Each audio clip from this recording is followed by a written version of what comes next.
अल्लाह की सरताब कदम शान है ये, सुभान अल्लाह। अल्लाह की सरताब कदम शान है ये। इंसान नहीं इंसान वो इंसान है ये। कुरान तो ईमान बताता है इन्हें, कुरान तो ईमान बताता है इन्हें। ईमान ये कहता है मेरी जान है ये। वही रब है जिसने तुझको हमतन करम बनाया, हमें भीख मांगने को तेरा आस्था बताया। तुझे हम्द है खुदाया, तुझे हम्द है खुदाया। सुभान अल्लाह सुभान अल्लाह। वो कुंवारी पाक मरियम वो नफख्तु फीहे का दम है अजब निशान आजम। आपने अपने उलमा से न जाने कितनी मर्तबा सुना होगा कि अल्लाह तबारका व तआला ने जब अपनी कुदरत का इजहार फरमाना चाहा तो बगैर माँ बाप के हजरत आदम को पैदा किया, और उसने अपनी कुदरत जब जाहिर करनी चाही तो हजरत आदम की पिछली से हजरत सैयदतुना हव्वा रदियल्लाहु ताला अन्हा को वजूद बख्शा। और जब उसने अपनी कुदरत जाहिर करनी चाही तो पहाड़ से ऊंटनी को पैदा कर दिया। और जब उसने चाहा कि मेरी कुदरत का इजहार हो तो एक गैर शादीशुदा खातून, कुंवारी पाकीज़ा किरदार औरत हजरत सैयदतुना मरियम रज़ियल्लाहु ताला अन्हा के जरिया एक नबी को पैदा किया। हजरत ईसा अलैहिस्सलातु तस्लीम की वालिदा माजिदा हजरत सैयदतुना मरियम रज़ियल्लाहु ताला अन्हा की शादी नहीं हुई, उनका कोई शौहर नहीं। हजरत जिब्रील अलैहिस्सलातु तस्लीम अल्लाह के रसूल सल्लल्लाहु अलैहि वसल्लम के पास जो वही इलाही लेकर के आए कुरान, उसमें इसका तज़किरा मौजूद है। फरिश्ते ने हजरत मरियम रज़ियल्लाहु ताला अन्हा के गिरीबान में फूंक मारी और फिर हजरत मरियम हालत हमल में हो गई और फिर हजरत ईसा अलैहिस्सलातु तस्लीम पैदा हुए। ये खुदा की कुदरत की निशानी है। खुदा ने अपनी कुदरत को जब जाहिर करना चाहा तो बगैर शौहर के एक कुंवारी पाकीज़ा किरदार औरत के जरिया एक नबी को पैदा किया। आला हजरत फरमाते हैं वो कुंवारी पाक मरियम वो नफख्तु फीहे का दम, फूंक मारी है अजब निशान आजम। ये खुदा की कुदरत की बहुत बड़ी निशानी है, इसमें कोई शक नहीं। बगैर शादीशुदा औरत और वो भी पाकीज़ा किरदार, जिस पर मुखालिफीन ने अंगुश्त नुमाई करनी चाहिए तो कुरान ने सूरे मरियम नाजिल फरमाकर उस खातून की पाकीज़गी का ऐलान फरमाया। बेशक सुभान अल्लाह। वो पाकीज़ा औरत, वो कुंवारी पाक मरियम, वो नफख्तु फीहे का दम है अजब निशान आजम, बहुत बड़ी निशानी है, इसमें कोई शक नहीं। मगर आमिना का जाया, सुभान अल्लाह सुभान अल्लाह, जो आमिना के घर आया, हजरत अब्दुल्ला के नुत्फे पाक से जो पैदा हुआ, हजरत आमिना के शिकम पाक से जो जलवागर हुआ, मगर आमिना का जाया वही सबसे अफजल आया। सुभान अल्लाह। तुझे हम्द है खुदाया, तुझे हम्द है खुदाया।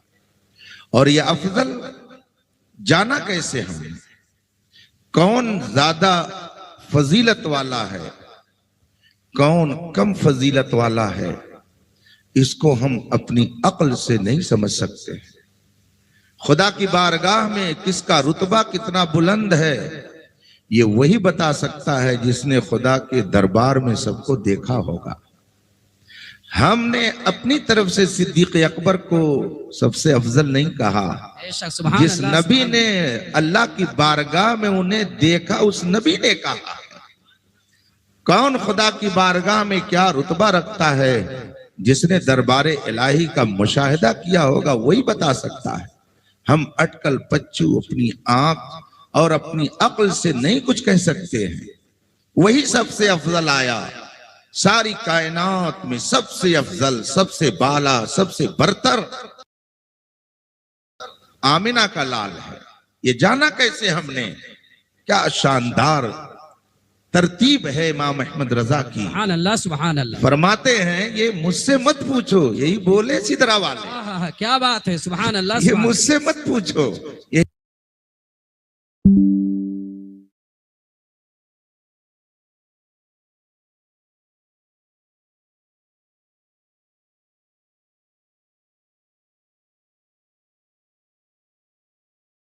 हुजूर हमारी तरह।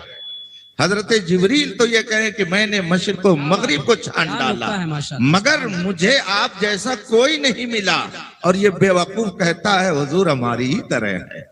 इसका मतलब है कि इनका अकीदा और है, जिब्रील का अकीदा और है। जिब्रील का अकीदा वो है जो किताब और सुन्नत में मौजूद है और जिसकी तर्जमानी आला हजरत ने की। यही बोले सिदरा वाले, चमने जहां के थाले सभी मैंने छान डाले, तेरे पाए का न पाया। तो जैसा पाया ही नहीं, तो जैसा मुझे मिला ही नहीं, मिलता भी कैसे मिलता? तुझे एक ने एक बनाया। सुभान अल्लाह। खुदा एक है, वहदहु ला शरीक है, उसका कोई शरीक नहीं। न उसकी जात में कोई उसका शरीक, न उसकी सिफात में कोई उसका शरीक। ये इस्लाम का बुनियादी अकीदा है। हम अहले सुन्नत व जमात का अकीदा किताबों में खुला हुआ मौजूद है। जर्रा बराबर भी हम न उसकी जात में किसी को शरीक समझने का तसव्वुर करते हैं, न उसकी सिफात में हम किसी को शरीक ठहराते हैं।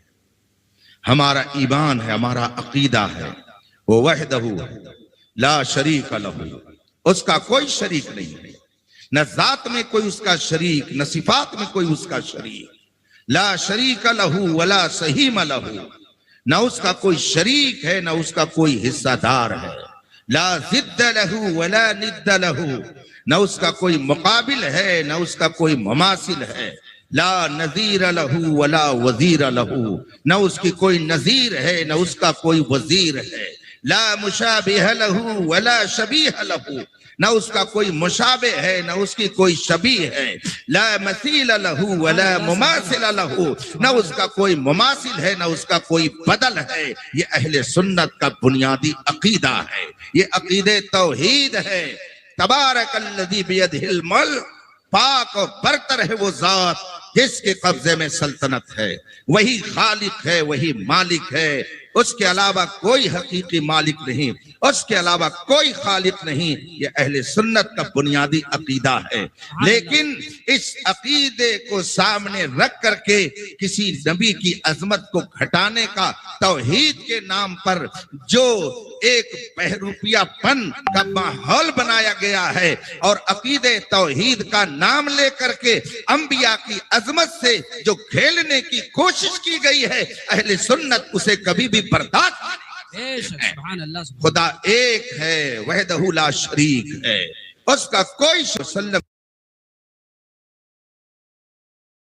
की हदीस है और यह हदीस बुखारी शरीफ में मौजूद है। इन्नमा अना कासिम वल्लाहु युअती, देता तो खुदा है मगर बांटता मैं हूं। रसूल पाक फरमाते हैं देता खुदा है मगर तकसीम मैं करता हूं। क्या खुदा देता है?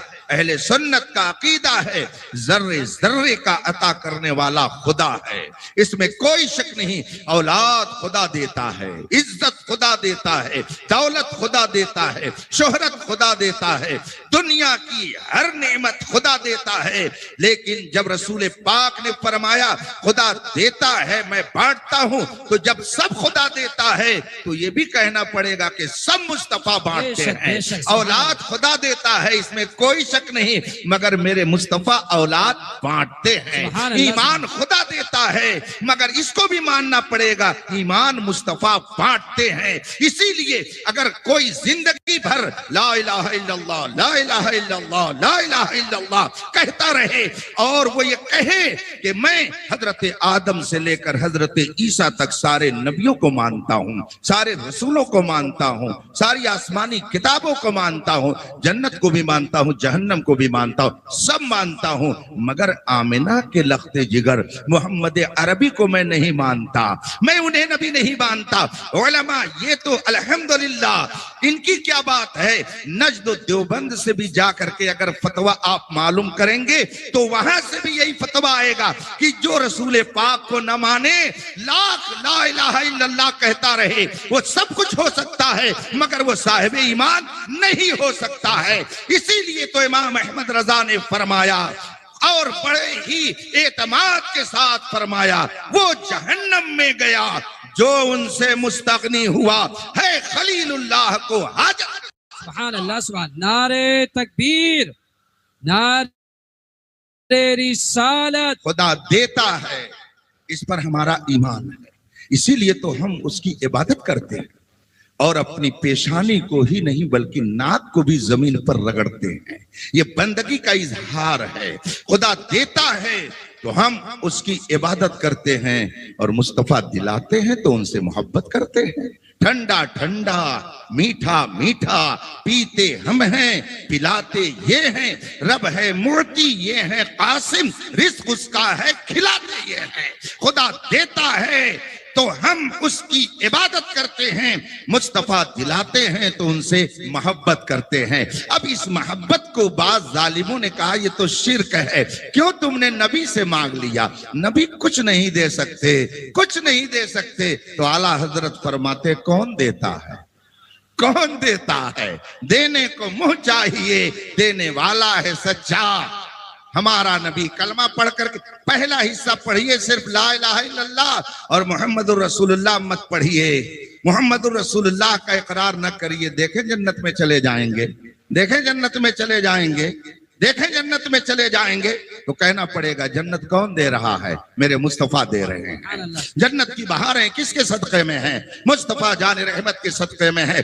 कोई खुदा को लाख मानने का दावा करता रहे मगर मोहम्मद अरबी सल्लल्लाहु अलैहि वसल्लम को अगर वो तस्लीम न करे, उनकी नबूवत को, उनकी रिसालत को अगर वो न माने तो वो कभी भी मोमिन नहीं हो सकता है। ये मैं नहीं कहता, ये कुरान कहता है, ये हदीस कहती है, ये 1400 साल की तारीख कहती है, बल्कि 1400 साल की तारीख क्या पूरी कायनात का जर्रा जर्रा कहता है कि वो जो न थे तो कुछ न था और वो जो ना हो तो कुछ ना हो। जान है वो जहान की जान है तो तुझे एक ने एक बनाया। खुदा बेमिसलो बेमिसाल है, उसका कोई शरीक नहीं, मगर उसने जो महबूब बनाया उस महबूब को ऐसा ऐसा बनाया, ऐसा बनाया। हुस्न दिया तो बेमिसाल, उस इल्म दिया तो बेमिसाल, सखावत का मादा दिया तो बेमिसाल, एक ने एक बनाया।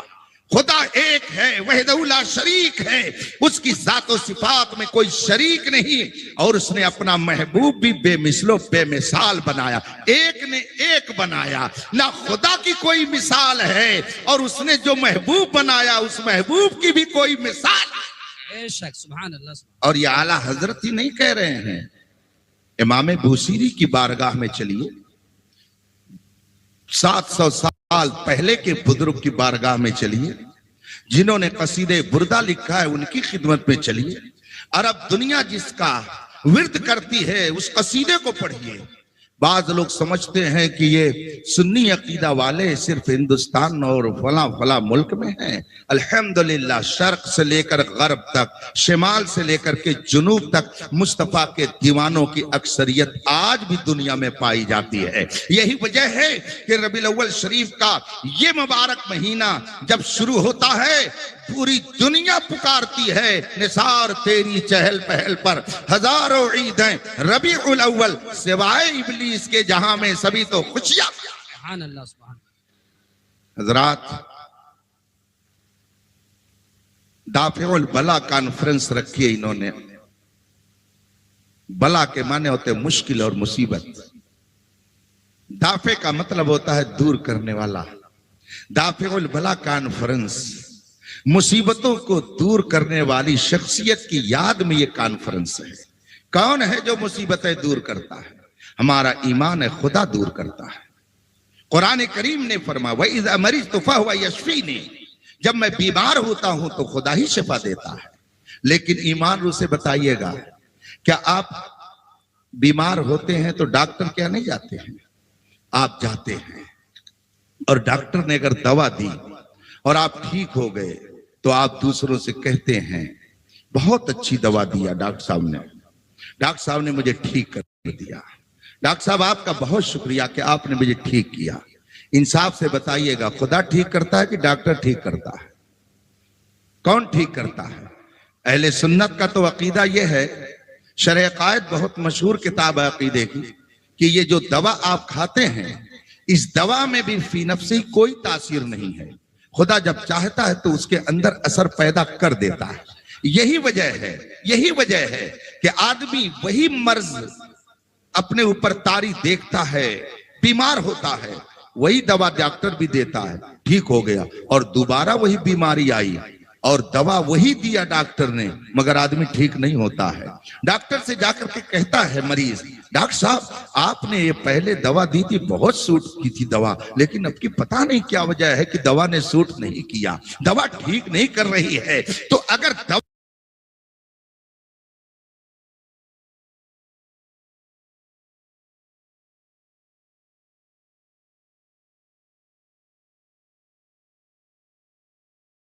में फी नफ्सी तासीर होती तो जैसे पहले सिर पैदा कर देता है और दवा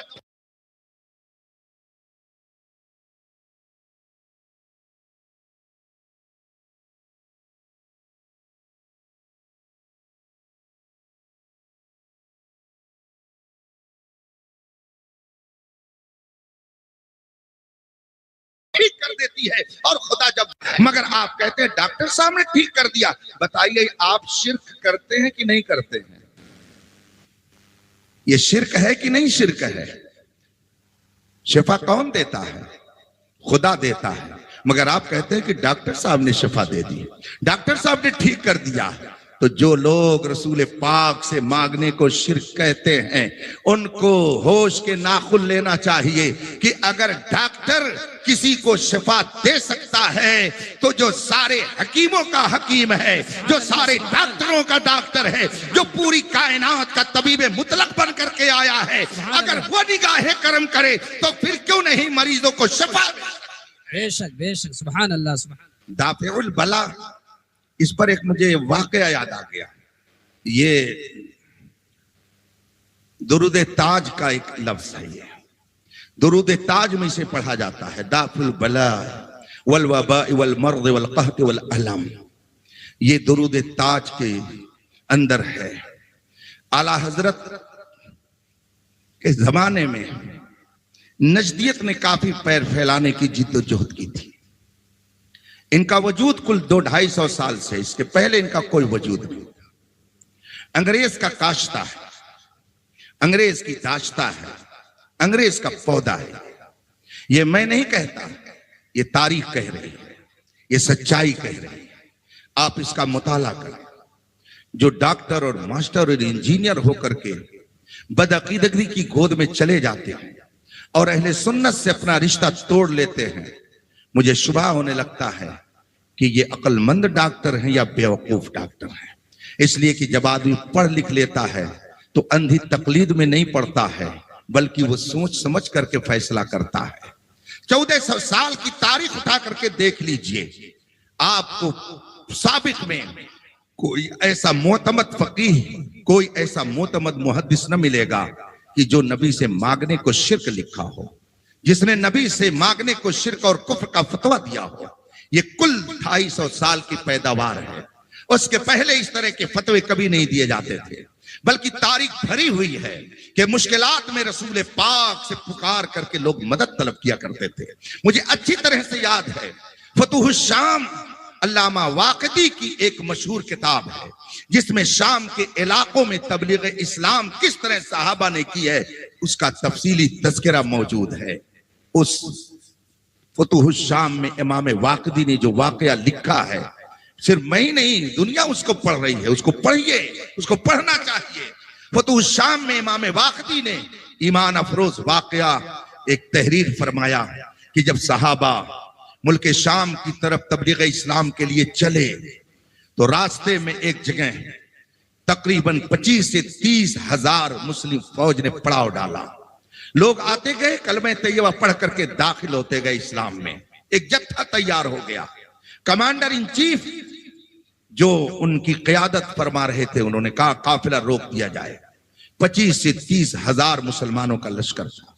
शाम के बादशाह को पता चल गया कि मुसलमान हमला आवर हो रहे हैं, वो हमारी तरफ बढ़ रहे हैं। उसने 1 लाख फौज भेज दी। मुल्क शाम से 1 लाख फौज पहुंची मुसलमानों का मुकाबला करने के लिए, और जिस जगह मुसलमानों का पड़ाव पड़ा हुआ था उसके करीब ही पहुंच गए। मुसलमानों के कमांडर इन चीफ ने जब देखा, कहा दुश्मन ने हमको अपने नरगे में ले लिया, घेर लिया है, इसलिए हमें कोई तदबीर इख्तियार करनी चाहिए और काफिले से कोई इधर उधर ना जाए। एक नौजवान खड़ा हुआ।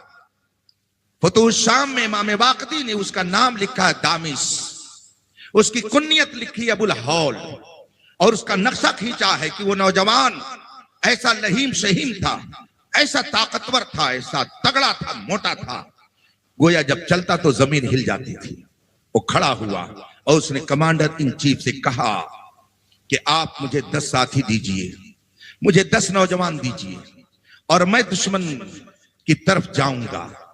कमांडर इन चीफ ने फरमाया, तुम 10 साथियों को लेकर के दुश्मन की तरफ जाओगे, मेरे 10 मुजाहिदीन को तुम मौत के घाट उतारना चाहते हो, इनको लुक़्मे अजल बनाना चाहते हो, इनकी जान को ज़ाय करना चाहते हो। 1 लाख दुश्मन और तुम 10 साथियों को लेकर के उनके दरमियान जाना चाहते हो। कहा नहीं हुजूर, आप मुझे इजाजत दीजिए, मुझे 10 साथी दे दीजिए। कहा करोगे क्या? कहा बस आप दुआ फरमाएं, आगे मैं क्या करूंगा आप उसका नजारा करते रहिए, मगर इजाजत दीजिए। कमांडर इन चीफ ने फरमाया ठीक है, जाओ तुम मुंतखब कर लो। दामिश ने अपने 10 नौजवानों को मुंतखब किया और कहा आप मेरे साथ चलो। कमांडर इन चीफ ने उन्हें अलविदाइया दिया, उन्हें दुआ दी और कहा फी अमानिल्लाह, जाओ।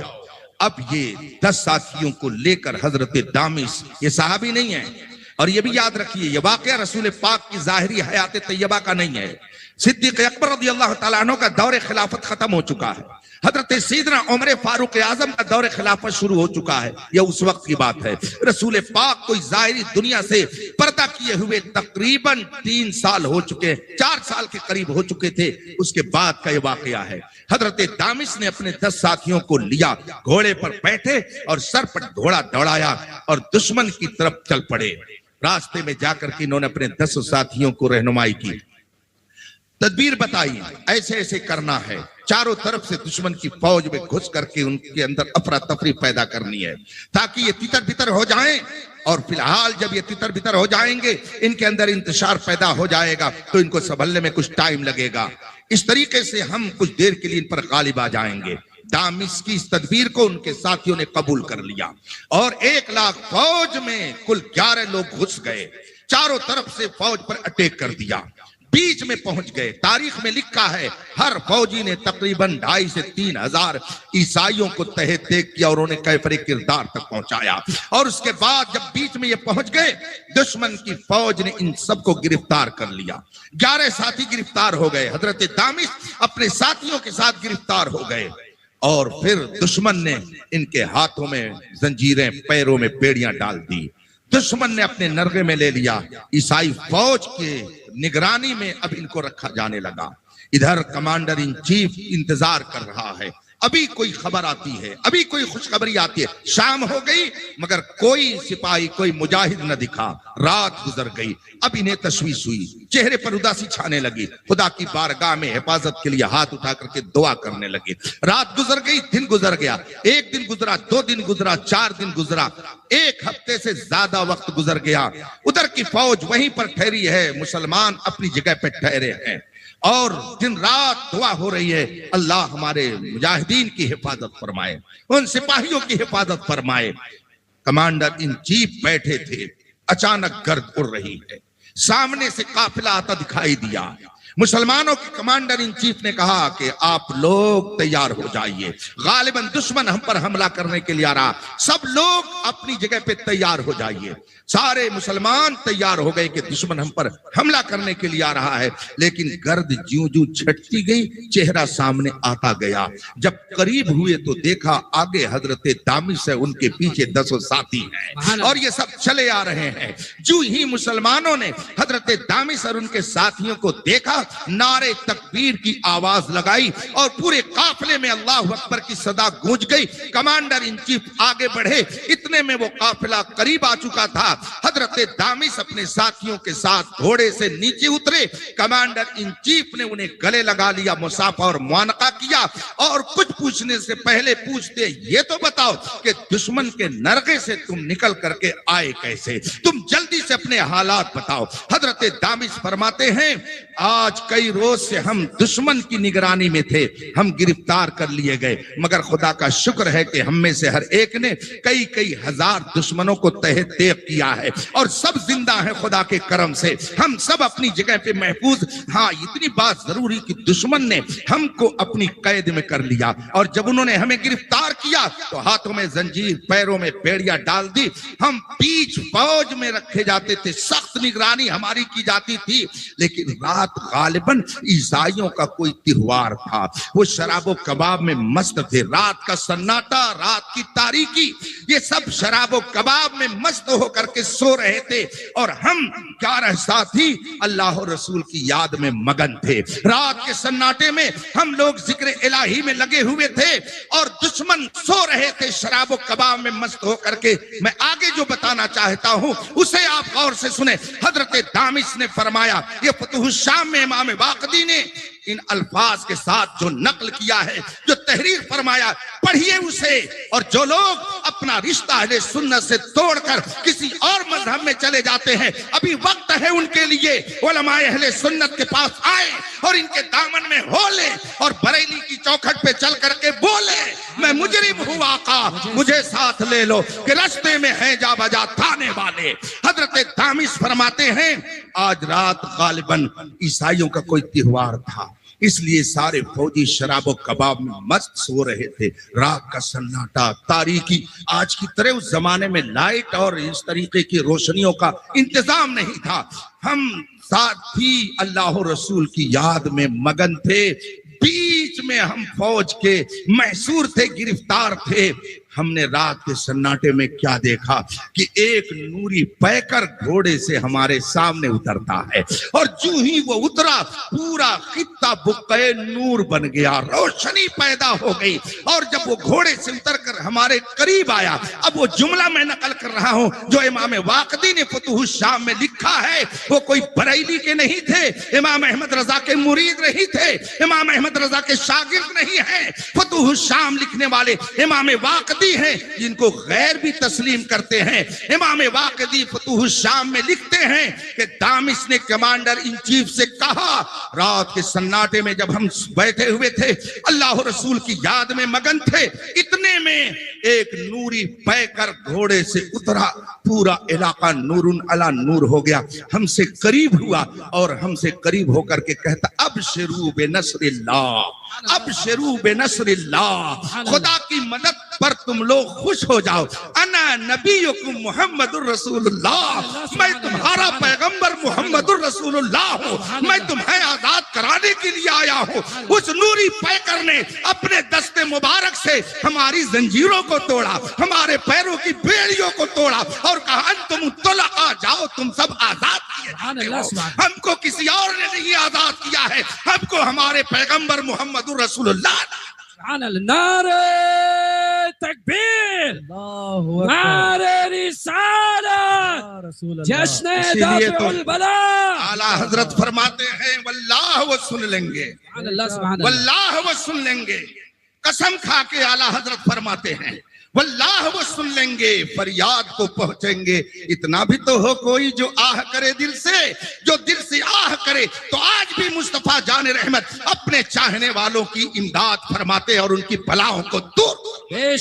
आइए हम आपको सहाबा की बारगाह में ले चलते हैं और अपनी मुश्किलात वो कैसे हल कराते थे। एक सहाबी रसूल हैं जिनके पास 3 या 4 बीवियां थी। इत्तेफाक से उन बीबियों ने आपस में एक दूसरे से गुफ्तगू की कि तुम्हारी जब बारी आती है तो तुम परफ्यूम खुशबू लगा करके जाती हो कि नहीं जाती हो? कहा जाती हूं। दूसरी ने पूछा फिर क्या होता है?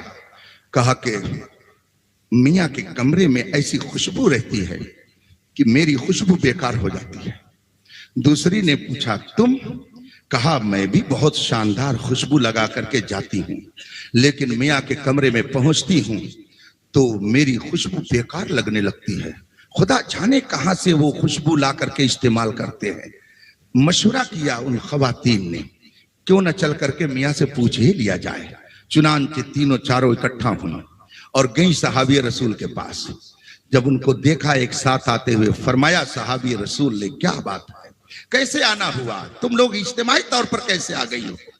उन्होंने कहा कि हम एक सवाल लेकर के आए। कहा क्या सवाल है? कहा आप ये बताइए कि मदीने तैयबा के किस दुकान से आप इत्र लेकर के आते हैं? कहा क्या बात है? कहा इसलिए कि हम लोग अपनी अपनी बारी पर बेहतरीन खुशबू लगा करके आपके पास आने की कोशिश करती हैं, लेकिन जब आपके कमरे में हमारा दाखिला होता है तो हम अपनी खुशबू को बेकार पाते हैं। आपकी खुशबू ऐसी शानदार होती है कि हमारी खुशबू बेकार हो जाती है। हम सब का यही हाल है। तो हमने सोचा कि आपसे पूछ लिया जाए कि आप किस मार्केट से खुशबू लेकर के आते हैं। साहबी रसूल जवाब देते हैं कि सुनो, मैंने मदीने तैयबा या किसी और मार्केट से कोई खुशबू नहीं खरीदी है। बात यह है कि एक मौके पर मैं सफर में था, गर्मी का मौसम था, रसूल पाक सल्लल्लाहु अलैहि वसल्लम के साथ सफर हो रहा था। शिद्दत गर्मी की वजह से मेरी पीठों में फुंसियां निकल आई, पीठ में फुंसियां निकल आई, फुड़ियां निकल आई। मैंने उस पर मरहम लगाया, मैंने उसका इलाज किया, मगर वो फुंसियां ठीक नहीं हो रही थी। मजबूर होकर मैं दाफिउल बला की बारगाह में गया, हल्ले मुश्किलात की बारगाह में गया, रसूल पाक की बारगाह में गया। क्या वो ये नहीं जानते थे कि शिफा खुदा देता है? क्या वो ये नहीं जानते थे बीमारियां खुदा दूर करता है? उन्हें तो मस्जिद नबवी में जाना चाहिए, उन्हें तो मक्का की मस्जिद हरम में जाना चाहिए, उन्हें तो नमाज पढ़ करके दुआ करनी चाहिए। मगर वो पहुंचे तो दारुल शिफा में पहुंचे, बारगाह मुस्तफा में पहुंचे। पहुंचने के बाद अर्ज करते या रसूल अल्लाह, मेरी ये कैफियत है, मैंने मरहम लगाया मगर मेरी तबीयत ठीक नहीं हो रही है, फुंसियां खत्म नहीं हो रही हैं। रसूल पाक ने ये नहीं फरमाया मेरे हाथ में कुछ नहीं है, मैं क्या कर सकता हूं, मुझे कुछ इख्तियार नहीं है।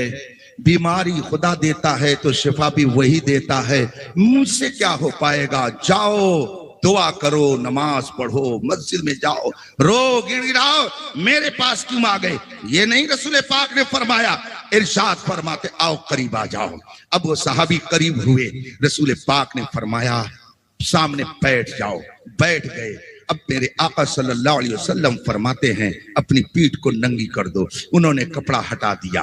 साहबी रसूल फरमाते हैं मैंने जब कपड़ा हटाया, मेरे मुस्तफा ने अपना दस्ते मुबारक मेरी पीठ पर फेर दिया। जो ही हाथ फेरा सारी फुंसियां खत्म हो गई और उसी दिन से ये खुशबू निकल रही है कि दुनिया की कोई खुशबू इसका मुकाबला नहीं कर सकती है। इसीलिए तो आला हजरत फरमाते हाथ जिस समत उठा गनी कर दिया, मौजे पहरे सखावत पे लाखों सलाम। आप कहते हो नबी बलाएं नहीं दूर करते हैं, ये शिर्क है। दलाइलुल खैरात शरीफ को पढ़ो और इस जुमले को बार बार पढ़ो। जब मोहब्बत से तुम दरूद पाक पढ़ोगे तो दुनिया की नहीं आखिरत की सबसे बड़ी बला जिसे जहन्नम, मुझे याद आया दाफिउल बला, ये दरूद ताज में ये जुमला मैं याददाश्तें तो बहुत हैं ज़हन में। मदीने तैयबा में जब पहली बार हाजिर हुआ, सुभान अल्लाह, आज से तकरीबन 15 साल पहले, तो दिल में अंगड़ाइयां क्या क्या लेती हैं वो तो आप सब भी समझ सकते हैं। मैंने यहीं से तस्वीर बनाया कि सरकार की बारगाह में रह करके कोई किताब लिखूंगा। सुभान अल्लाह।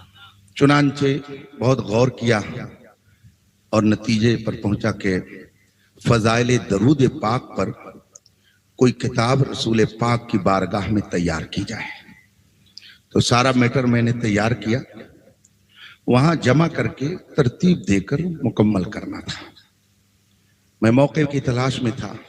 एक रोज मुआजह अक़दस में रोज़े पाक के सामने, जालिए पाक के सामने जगह मिल गई और बैठ करके मैंने वहीं पर उस किताब की इब्तिदा कर दी। बिल्कुल मुआजह शरीफ में बैठ करके मैंने किताब लिखना शुरू कर दिया। शुरू वहां पर कर, और उसके बाद फिर आहिस्ता आहिस्ता मैंने उसको लिखना शुरू किया। मस्जिद नबवी की कभी इस गोशे में कभी उस गोशे में। बहुत सारे लोग जाते हैं, वो कहते हैं क्या बताएं हजरत, हम फंस जाते हैं तो नमाज पढ़ लेते हैं। बहुत सारे हजरत लोग भी इसमें मुब्तला हो जाते हैं, मगर अल्हम्दुलिल्लाह तकरीबन 4 या 5 बार हाजिरी हुई, मगर कभी ऐसी नौबत नहीं आई कि किसी बदअकीदा के पीछे नमाज पढ़ी जाए।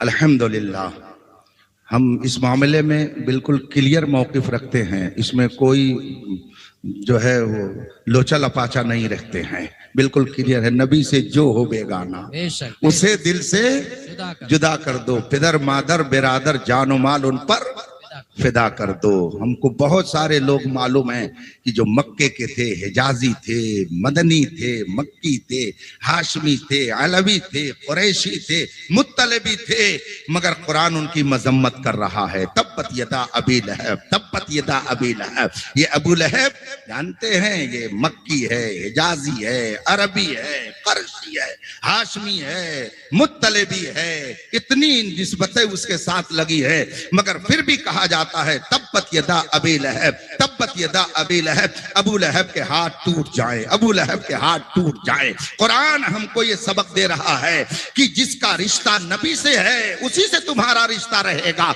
जिसका रिश्ता नबी से नहीं है हमारा भी उससे कोई रिश्ता नहीं हो सकता है। हम इससे तो मरूब होते ही नहीं है कि ये मक्की है कि मदनी है, इसलिए कि हमें मालूम है कि अबू लहब, अबू जहल, उतबा, शैबा, उमैया ये मक्की थे और अब्दुल्ला इब्ने उबई रईसुल मुनाफिकीन मदनी, लेकिन न उसका मदनी होना काम आया न इन लोगों का मक्की होना काम आया। और मेरे बिलाल न मक्की है न मदनी है न करशी है न हाशमी है, वो हबशी है, मगर 1400 साल हो गए मेरे बिलाल का कोई जवाब नहीं मिल सका। इसीलिए शेर बेशैल सुन्नत फरमाया करते थे, प्यारे हबीब को पुकार, प्यारे नबी का नाम ले, दामने मुस्तफा में आ पाए। सुभान अल्लाह। मैं दरूद शफात लिख रहा था, मेरा अपना मामूल था, रात भर में जगता और फजर की नमाज का जब वक्त होता उससे पहले वहां तहज्जुद की नमाज पढ़ी जाती है और तहज्जुद की नमाज के लिए अजान होती है। जिन लोगों को झंडा, जुलूस और कुमकुमा बिदात नजर आता है उनसे जरा पूछ लीजिएगा कभी कि तहज्जुद के लिए अजान जो होती है ये किस हदीस से साबित है कि रात में 3:30 बजे तहज्जुद की अजान होगी और फिर सब लोग तहज्जुद पढ़ने के लिए आना। अजान जो होती है वहाँ अजान होती है, जब तहज्जुद की अजान होती है उसके बाद लोग आते हैं मस्जिद नबवी में नमाज पढ़ते हैं, तहज्जुद की नमाज पढ़ते हैं। उसके बाद मैं नमाज तहज्जुद की अदा करके चला जाता, फिर इस्तिंजा वजू वगैरह से कायदे से फारिग होता, तब तक इनकी जमात हो जाती। उसके बाद मैं अपने साथियों के साथ अलग नमाज पढ़ता, फिर दरे रसूल पर हाजिरी देता और तकरीबन 8 बज जाते। जब सख्त धूप होने लगती तब मैं वहां से जन्नतुल बकी और जन्नतुल बकी से फिर अपनी क़यामगाह पर जाता और फिर जोहर तक आराम करता। उसके बाद फिर उठ करके मैं जोहर की नमाज पढ़ने के लिए मस्जिद नबवी आता। जोहर की नमाज का हनफी एतबार से जब वक्त रहता है तभी वो लोग असर की नमाज पढ़ लेते हैं। इस एतबार से भी उनकी इक्तिदा में हमारी नमाज नहीं होती है कि हमारे एतबार से अभी असर का वक्त होता ही नहीं है, जोहर का वक्त रहता है। वो जोहर के वक्त में असर की नमाज पढ़ लेते हैं। अब उस वक्त में जब वो लोग असर पढ़ चुके, मैं जोहर की नमाज पढ़ने के लिए मस्जिद नबवी में जाता और फिर जोहर की नमाज पढ़ करके कुरान करीम की तिलावत, और फिर जब असर का वक्त होता तो असर की नमाज, और फिर उसके बाद सरकार की बारगाह में हाजिरी दे करके मैं दक्षिण सिमत चला जाता, समत में जा करके वहां बैठता। जब मगरिब की अजान हो जाती, इनकी नमाज होती, फिर मैं मस्जिद नबवी में आकर के अपनी नमाज पढ़ता और उसके बाद फिर ईशा तक रहता, फर्ज पढ़ करके फिर मैं चला जाता अपनी क़याम गाह पर। थोड़ी देर इसलिए आंख बंद कर लेता ताकि तहज्जुद की नमाज पढ़ी जा सके। फिर उठ करके खाना खाते, तैयार होते और फिर मस्जिद पाक में आकर के भोर तक ये सिलसिला रहता। रात में मैं वो किताब लिख रहा था। और जो हजरात जलवे नूर से अपनी आंखों को आसूदा कर चुके हैं, जिन्होंने जियारत की है मदीने मुकर्रमा की, वो लोग जानते हैं कि वहां दक्षिण की तरफ मुंह करके नमाज पढ़ी जाती है। बिल्कुल सामने गुंबदे खजरा और सहन है बहुत लंबा चौड़ा।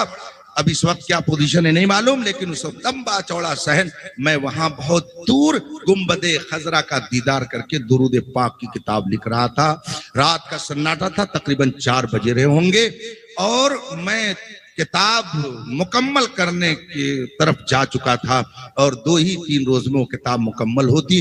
एक मुतव्वा, मैं उसको मुतव्वा नहीं कहता हूं बल्कि उसको कुतव्वा कहता हूं, वो आया पीछे से टहलते हुए आए। वो रोज मुझको ताड़ता था कि ये लिखता क्या है, रोज मुझको देखता था कि ये करता क्या है, रात में ये क्या लिखता। वो घूमते हुए दूर से आया और मेरे पीछे खड़ा हो गया और उसके बाद बहुत देर तक वो पढ़ता रहा और मैं अपना मसरूफ था लिखने में। उसने पढ़ा, फजाइल दुरूद पर जो मैंने सफा लिखा था उसे पढ़ा। फिर वो सामने आया और कहता क्या है कि आप क्या कर रहे हैं। मैंने कहा मैं कुछ लिख रहा हूं, आप देख रहे हैं कि मैं क्या कर रहा हूं। कहा क्या लिख रहे हैं। मैंने कहा कि जो समझ में आ रहा वो मैं लिख रहा हूं। कहा नहीं बताइए क्या लिख रहे हैं, हमको दीजिए।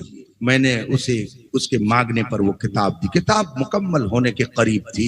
दुरूद पाक के फजाइल उसमें थे। उसमें ये सारे कलिमात थे जो दाफुल बलाए वल वबाए वल कहत वल मर्द वल अलम और फजाइल दुरूद पर मैं वो किताब लिख रहा था। किताब मुकम्मल होने वाली थी 2-3 रोज के अंदर। उसने किताब हाथ में ली, कहा आप हिंदुस्तान से आए हो। मैंने कहा जी हाँ मैं हिंदुस्तान से आया हूँ। उसने कहा कि आप क्या लिख रहे हैं। मैंने कहा दुरूद पाक की फजीलत पर मैं रिसाला लिख रहा हूँ ताकि मदीने तैयबा के मुबारक सफर की ये यादगार हो जाए। उसने हाथ में लेने के बाद कहा कि इसमें तो आप शिर्क लिख रहे हो, इसमें तो बिदात लिख रहे हो, ये शिर्क और बिदात आप हिंदुस्तान में ले जाकर के फैलाओगे। मैंने कहा क्या इसमें लिखा है। कहता है इसमें दाफुल बला लिखा है, दाफुल मर्द लिखा है, दाफुल कहत वल अलम लिखा है। ये सब शिर्क है। खुदा दफा करता है बलाओं को, नबी क्या दफा कर सकते हैं, ये कुछ नहीं दे सकते हैं। और उस कमबख्त ने मेरी किताब को लेकर के फाड़ा और फाड़ करके कूड़ेदान में डाल दिया। आज लोग कहते हैं कि ये दावत, ये तबलीग कर रहे हैं और ये तो दीन की बातें बता रहे हैं। दुरूद पाक की किताब को फाड़ करके कूड़ेदान में डालना, बताइए ये किसी ईमान वाले का हिस्सा है या ये बेईमानों का काम है। ये वो हैं जो रसूल के दुश्मन और गुस्ताख हैं। इसीलिए इमाम अहमद रजा के शहजादे सरकार मुफ्ती आज़म हिंद दुआ करते हुए कहते हैं तेरे हबीब का प्यारा चमन किया बर्बाद, इलाही निकले ये नजदी बला से। ये बला है। हम दुआ करते हैं कि रब्बे कदीर अपने महबूब के सदक़े में इस बला से भी हमारी हिफाजत।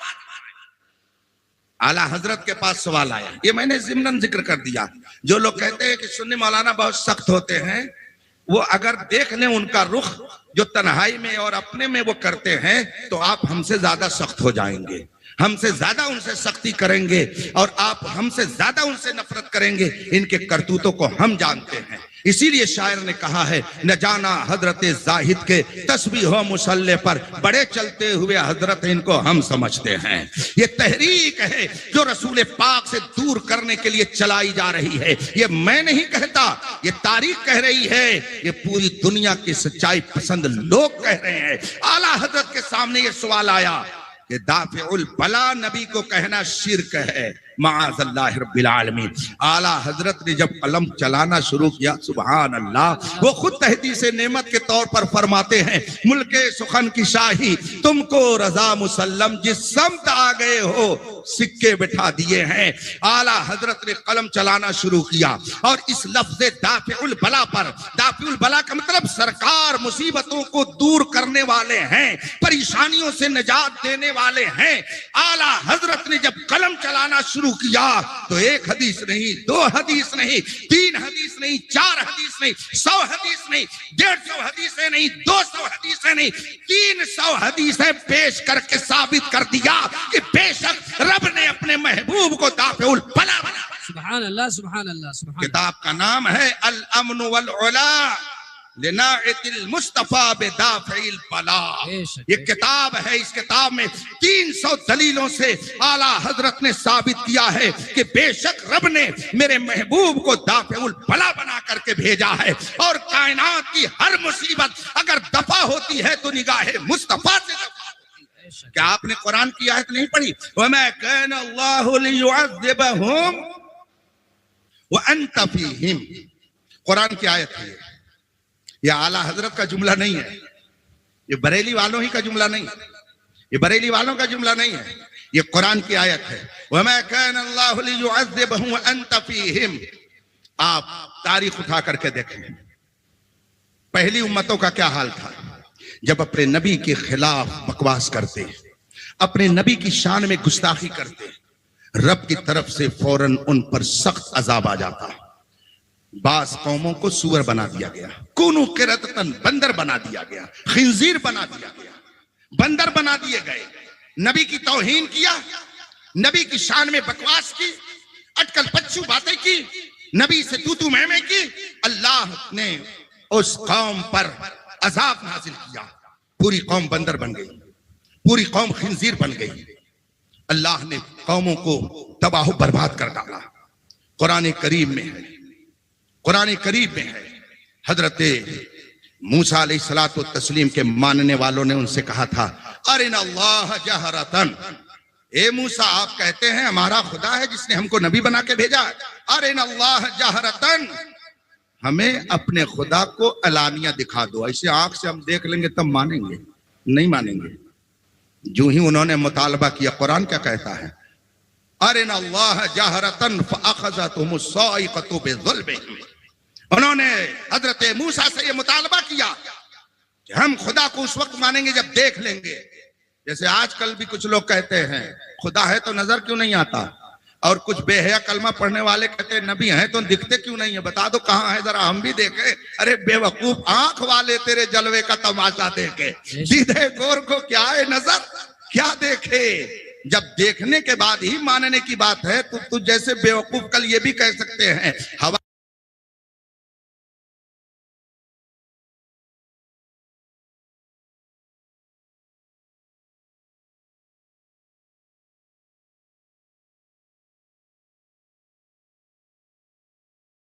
को हम नहीं मानेंगे इसलिए कि हमें दिखती है, तुम्हारे कंधे पर मौजूद है और नहीं दिखते हैं, जिन्नात मौजूद हैं और नहीं दिखते हैं, हजारों मखलूकात ऐसी हैं जो नहीं दिखती और मौजूद हैं, तो क्यों नहीं मान लेता। हवा जिस नबी के सदक़े में वजूद में आई वो नबी भी मौजूद है, मगर वो तुम्हें नजर नहीं आते, नजर उन्हें आते हैं मुस्तफा जी से अपना बना। बेशक बेशक, सुभान अल्लाह। कहते हैं ना कुछ लोग कि अगर है तो काबे, तो क़यामत में पता चलेगा, जब भागे भागे जाएंगे लोग।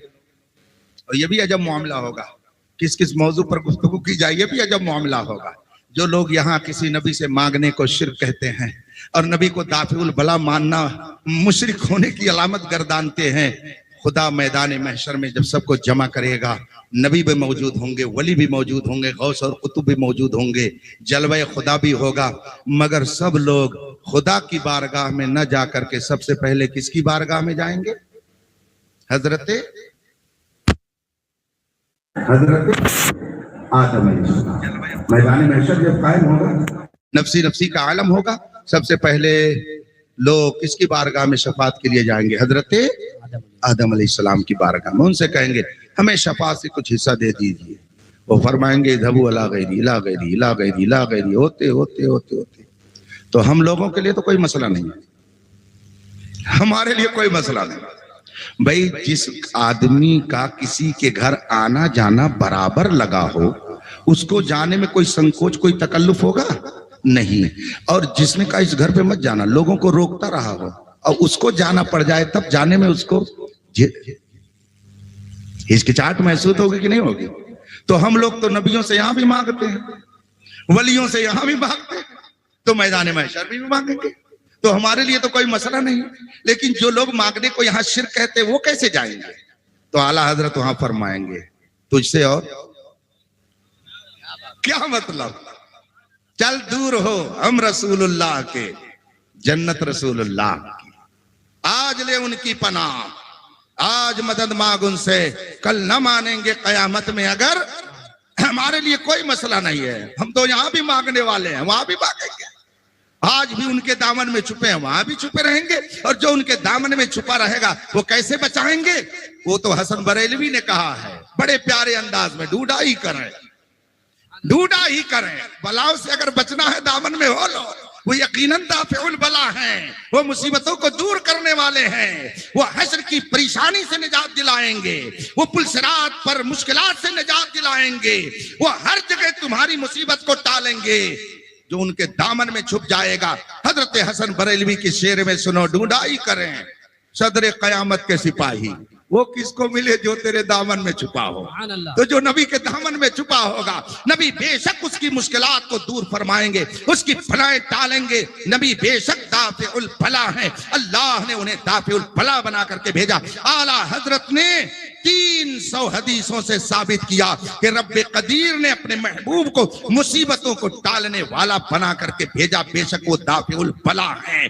आज जो लोग कहते हैं कि नबी अगर हैं तो नजर क्यों नहीं आते, उनसे कहिए तब तो ये ज़ाब्ता खुदा के लिए भी तुमको बनाना पड़ेगा कि अगर खुदा है तो नजर क्यों नहीं आता। तो हम कहेंगे इस तरह का सवाल वही करेगा जो यहूदी होगा, तो बात वही जाएगी। यहूदी ज़हनियत के लोग यहूदी ही की बात करेंगे, हमारी और आपकी बात करेंगे। ये तो मैं पहले ही कह चुका हूं कि ये पैदावार किसकी है। यहूदियों ने कहा था अरिनल्लाह जहरतन, अरिनल्लाह जहरतन,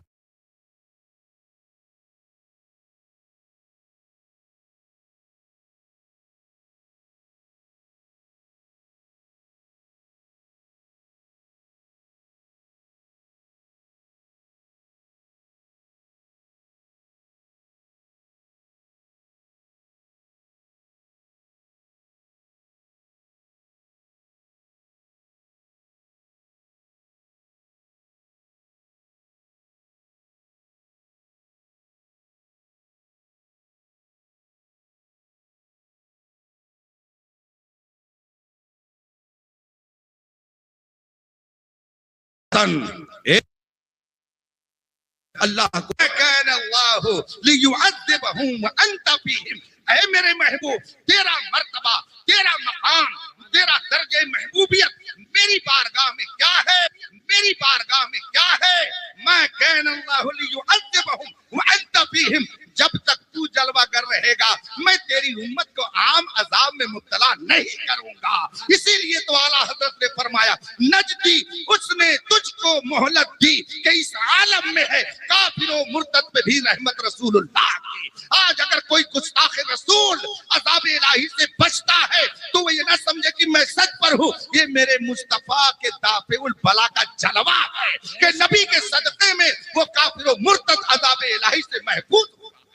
तो रसूल पाक दाफिउल बला हैं और शाह मोहम्मद साहब ने जश्न दाफिउल बला रख करके अपने सच्चे अकीदे का इजहार किया है और गोया ये कहना चाहा है दुनिया में कोई कहीं रहे, अगर मुसीबत आए तो उस नबी को पुकारो जिसको रब ने दाफिउल बला बनाया। उस नबी से अपना रिश्ता मजबूत रखिए, अपना रिश्ता बिल्कुल मजबूत रखिए और इस बात पर यकीन रखिए दौलत, माल, हुस्न, जमाल, रुतबा, इक़्तिदार, लश्कर सब यहीं पर रह जाएगा, मगर साथ में आदमी के क्या जाएगा? आदमी का अकीदा, आदमी का अकीदा उसके साथ जाएगा।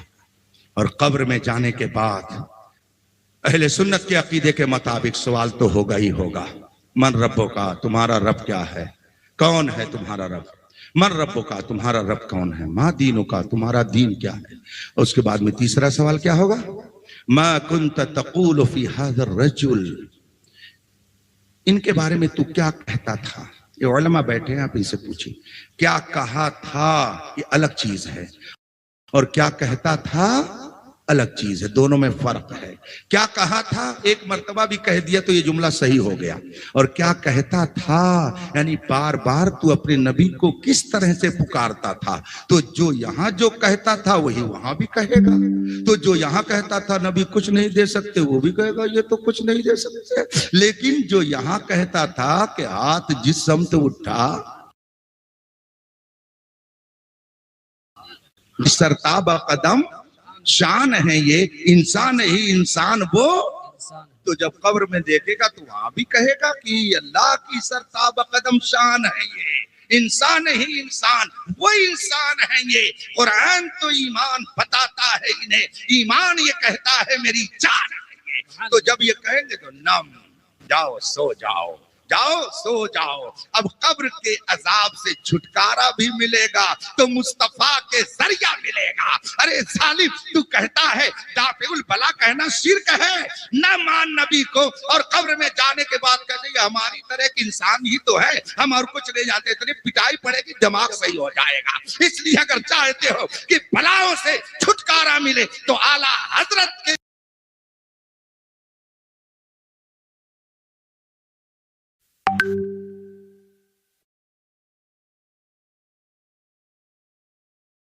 उस मसलक पर अमल करो जिसमें फरमाया जा रहा है। कहां सोना मिला, कब्र के अंदर सोना मिला। जान की इक्सीर है उल्फत रसूलुल्लाह की, इसीलिए तो फरमाते हैं उन्हें जाना उन्हें माना न रखा लिल्लाहिल हम्द, में दुनिया से मुसलमान गया। दाफिउल बला, अल्लाह ने अपने महबूब को बनाया, और ये कहते नहीं नहीं वो मुसीबत में नहीं डालते, खुदा ही मुसीबत डालता और कोई नहीं। अगर इतनी ही बात कहते कि खुदा ही मुसीबत डालता है तो हो सकता है कुछ बच जाते, लेकिन ये जो शरारत कर बैठे नबी कुछ नहीं कर सकते, गड़बड़ कर दिया इसी में। अरे ये कहा खुदा ही मुसीबतें डालता है, मगर उसने अपने महबूबों को ताकत दे दी कि अगर वो चाहे तो वो भी मुसीबत को टाल सकते हैं। अगर ये कहा होता तो गनीमत था, लेकिन तूने नबी की शान घटाने के लिए और लोगों का नबी से रिश्ता कमजोर करने के लिए शिर्क का सहारा लेकर कहना शुरू कर दिया कि नबी दाफिउल बला नहीं, वो मुसीबतों को नहीं टालते हैं। तो वो अगर नहीं टालते हैं तो तेरा बाप टालेगा। कब्र में अज़ाब इलाही से कौन तुम्हें बचाएगा, हश्र में तुम्हें कौन बचाएगा, पुल सिरात पर कौन बचाएगा। हर जगह मेरे मुस्तफा अपने मानने वालों को बचाते आएंगे। इसलिए आज ले उनकी पनाह, आज मदद, कल न मानेंगे कयामत में। अगर अकीदा अकीदत की बुनियाद पर नहीं बनता है, अकीदा कुरान और हदीस से बनता है।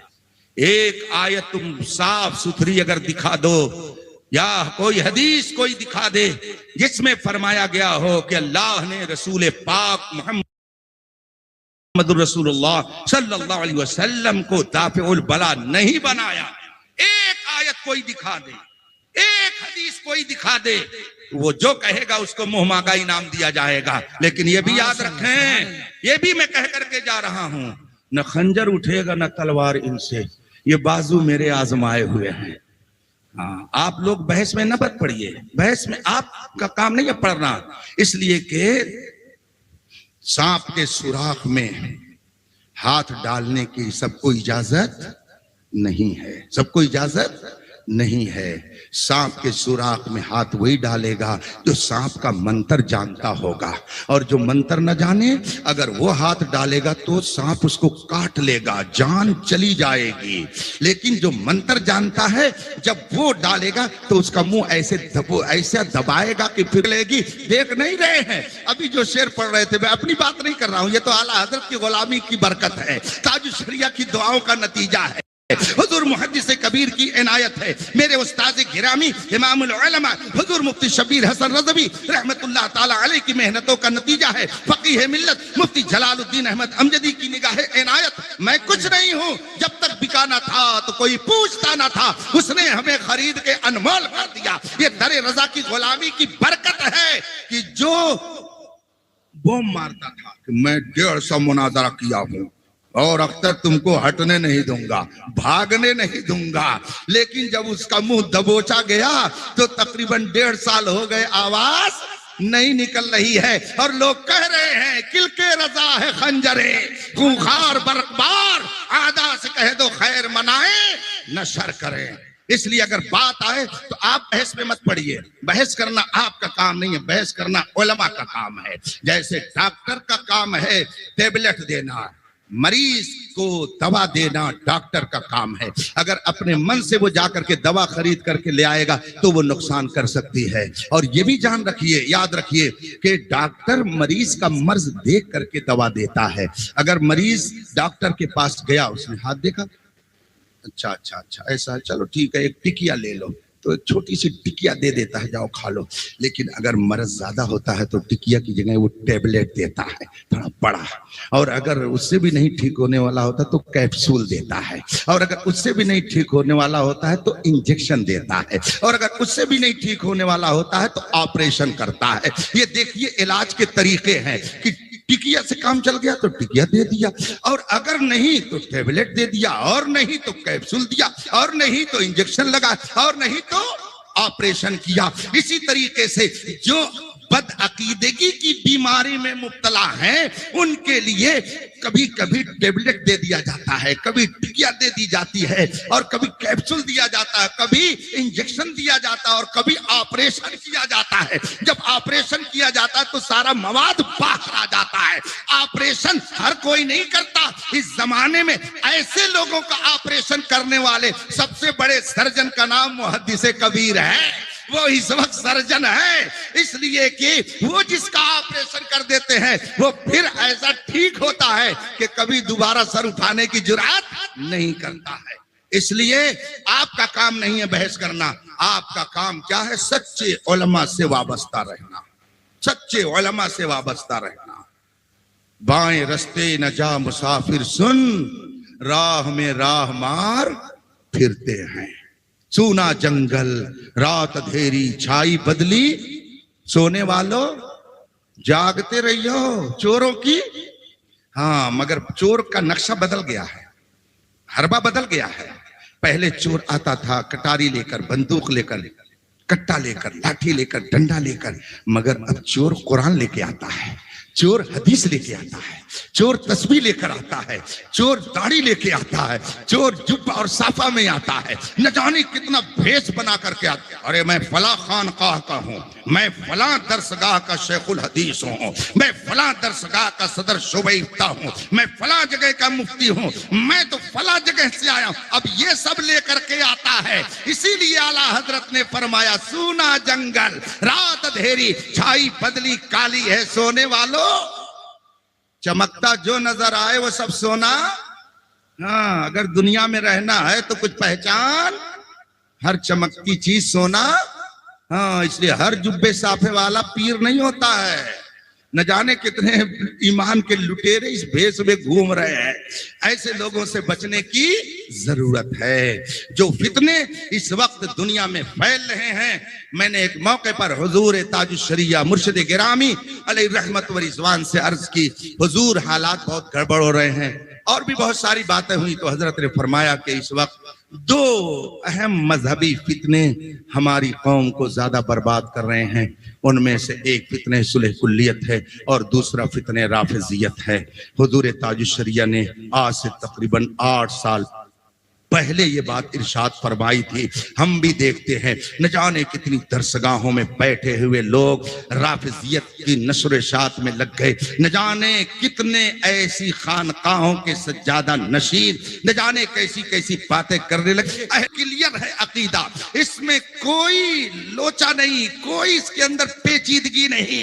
हजरत सैयदना सिद्दीक़ अकबर रज़ियल्लाहु ताला अन्हु रसूल पाक के खलीफे बिला फस्ल फस्ल हैं और ये खलीफे ज़ाहिरी भी है, खलीफे बातिनी भी है। जो शख्स ये कहता है ये खलीफे ज़ाहिरी है, बातिनी हजरत अली है, वो अहले सुन्नत से नहीं है, बल्कि वो राफिजियत की तबलीग सुन्नियत के लिबादे में कर रहा है।